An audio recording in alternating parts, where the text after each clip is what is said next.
Yung anak ko nadapa, dinala ko sa ospital, MRI, X-ray, CT scan, susmalyosis, ako nung nadapa ako nung bata ako, kahit tukuan ako, tinatawag ako nanay ko, ano ito? Pinaganon na yung baba. Ang gusto lang ng nanay ko, huwag ka mabuno. Huwag ka sumanto, okay ka ba? Okay ka ba?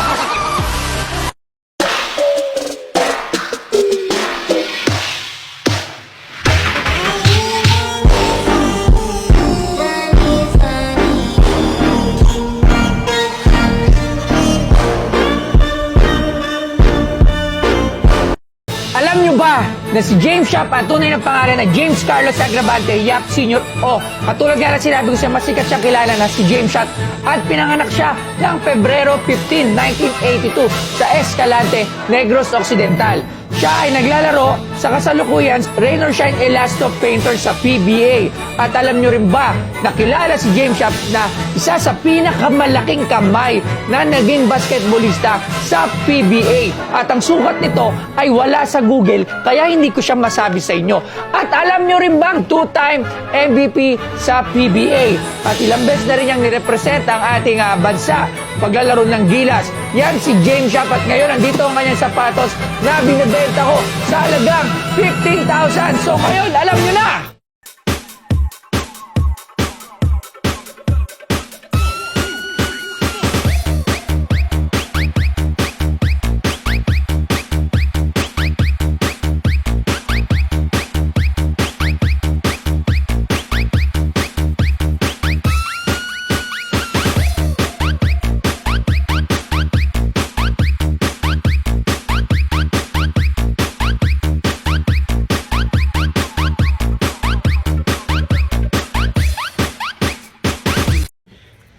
Pre, nagugutom ako, pre. Anong ulamin natin, pre?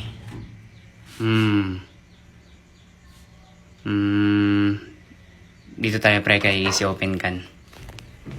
Ano kaya ang laman?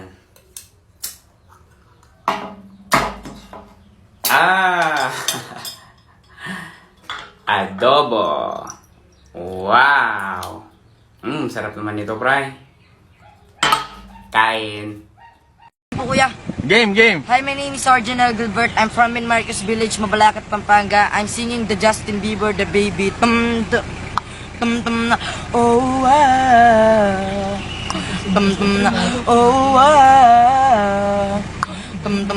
Oh, ah. Oh, ah.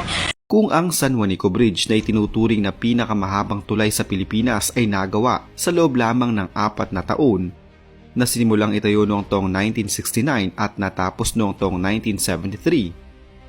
Ang Aluling Bridge na hamak na mas maiksi lamang kumpara sa San Juanico Bridge ay ginawa sa loob ng halos 4 na dekada o halos 40 taon. Bakit nga kaya ang tagal ng pagkakagawa nito?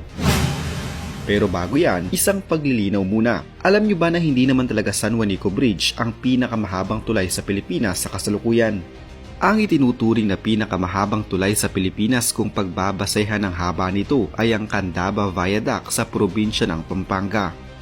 May haba itong 5 kilometro habang ang San Juanico Bridge ay may haba lamang ng mahigit sa 2 kilometro. Subalit dahil sa ang Candaba Viaduct ay tumatawid lamang sa ilang mga sapa at ilog, hindi ito may kukonsiderang pinakamahabang tulay. Mas pinili at opisyal pa rin kinilala ang San Juanico Bridge bilang pinakamahabang tulay sa Pilipinas sa kasalukuyan na tumatawid sa malawak na karagatan. Natapos ang agam-agam ng mga taga Ilocos Sur tungkol sa Aluling Bridge dahil noong taong 2013 nang sa wakas ay buksan ito. Inakala nila na magiging alamat na lamang ang pagpapagawa nito at hindi na matatapos dahil sa ilang dekadang nagdaan bago ito mapakinabangan ng publiko. Sa ilalim ng administrasyon ni dating Pangulo at Yumaong Benigno Aquino III, ang nasa 180 kilometrong tulay ay natapos noong taong 2013. Nabuo ang konsepto ng tulay na ito noong pang taong 1978 sa loob ng halos 4 na dekadang paghihintay at pagtitiis. Ang mga residente ng Cervantes sa Ilocos Sur ay sa wakas hindi na nahihirapan sa pagdadala ng kanilang mga produkto at pagpunta sa iba't ibang lugar na malapit sa kanila. Ang Cervantes kasi ay 6 na kilometro ang layo mula sa pinakamalapit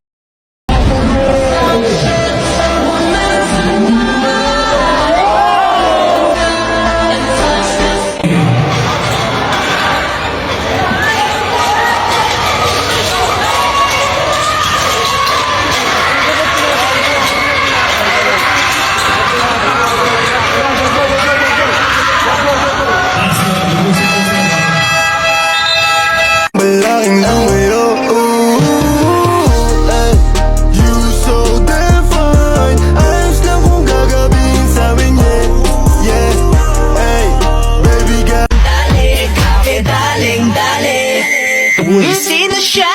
Ang lakas ng dating, ang lakas ng dating, ang lakas. But you ain't even seen the dark side. It's just a baby, Ikaw pa na palabasin.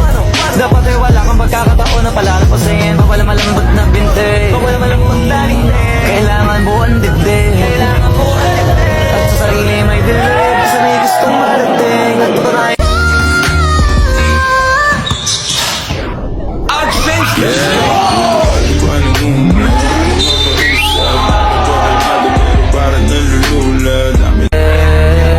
parang araw maging icon. Gusto ko kagaya ko si Idol. Happy daling dali. Uy, sino siya? Ang lakas ng dating, ang lakas ng dating, ang lakas ng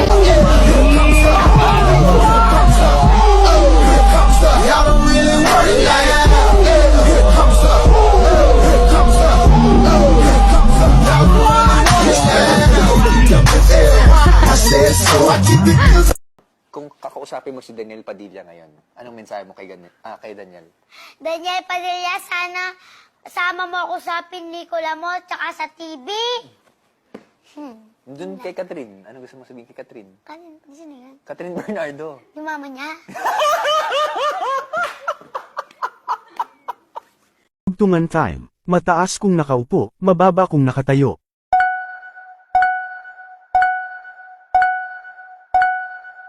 Sagot, aso. Kahit hindi tayo magkaano-ano, ang gatas ng anak ko ay gatas din ng anak mo.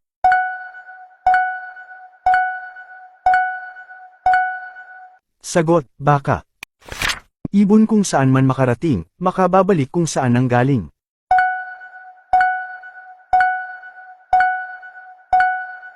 Sagot, kalapati. Kung manahi ay nagbabaging at sa gitna'y tumitigil.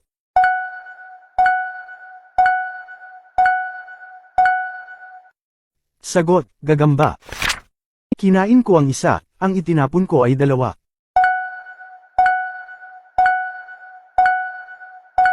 Sagot, talaba.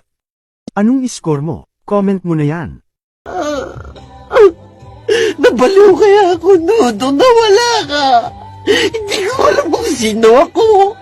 Ano ba yung dapat kong gawin?